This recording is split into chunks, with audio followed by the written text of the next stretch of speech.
బడి అంటే కేవలం విద్యాబోధన వరకే పరిమితమైన స్థలం కాదు. భావి భారత పౌరులను తీర్చిదిద్దే ఒక కర్మాగారం.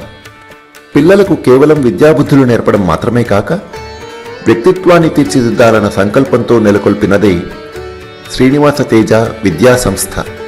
సంస్థ వ్యవస్థాపకుడు, సంస్థకు కర్త, కర్మ, క్రియ అయినటువంటి శ్రీ కండ్రాతి సుధాకర్ గారి గురించి మీలో ఎంతమందికి తెలుసు?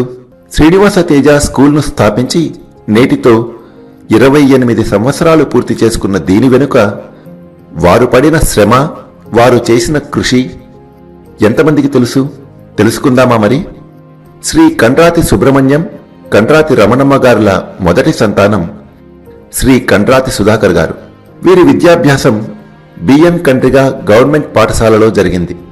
పై చదువులు శ్రీ కాళహస్తి గవర్నమెంట్ డిగ్రీ కళాశాలలో పూర్తి చేశారు.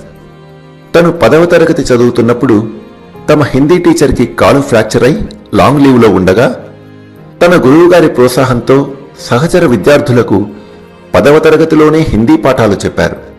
అప్పటి నుండి టీచింగ్ అంటే మక్కువ పెంచుకున్నారు. వీరి బాల్యం, విద్యాభ్యాసం కఠిన పేదరికంలో గడిచింది.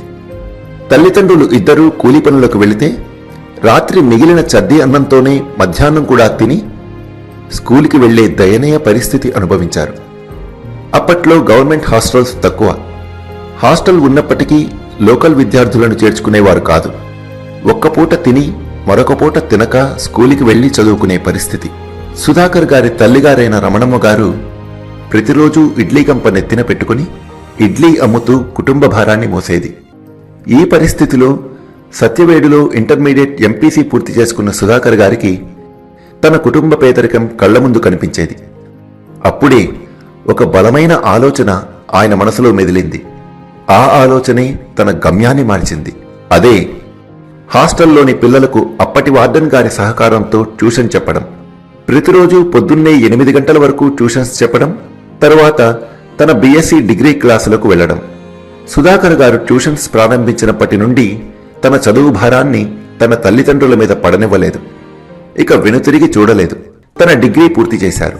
తరువాత తన శ్రేయోభిలాషుల సలహాతో 1996లో శ్రీనివాస తేజ స్కూల్ను ఒక చిన్న రేకుల షెడ్లో ప్రారంభించారు. మొదటి 60-70 మందితో ప్రారంభమైన పాఠశాల దినదిన ప్రవర్ధమానమవుతూ ఎన్నో విజయాలను, మరెన్నో అద్భుతమైన ర్యాంకులను సొంతం చేసుకుంటూ ఈరోజు చుట్టుపక్కల గ్రామాలలో ప్రతి ఇంటిలోనూ శ్రీనివాస తేజలో చదువుకున్న విద్యార్థి ఒకరు ఉండే స్థాయికి చేరింది.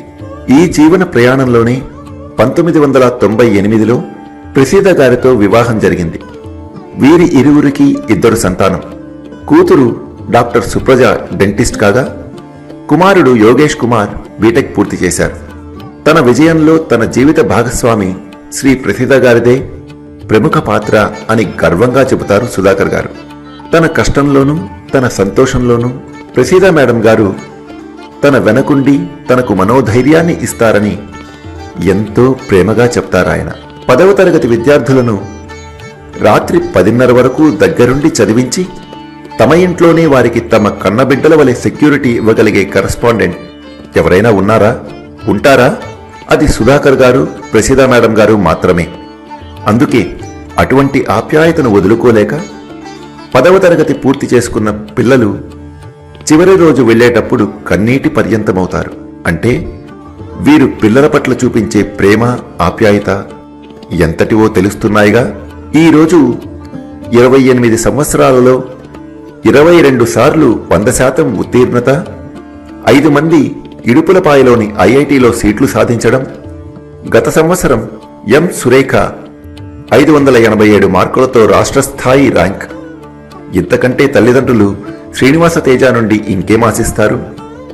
గ్రామీణ వాతావరణంలోనూ ఇంత చక్కటి ఫలితాలు ఇవ్వడమంటే అది కేవలం కఠోర శ్రమ వలన మాత్రమే కాదు, పిల్లల పట్ల వారు తీసుకున్న శ్రద్ధ కూడా.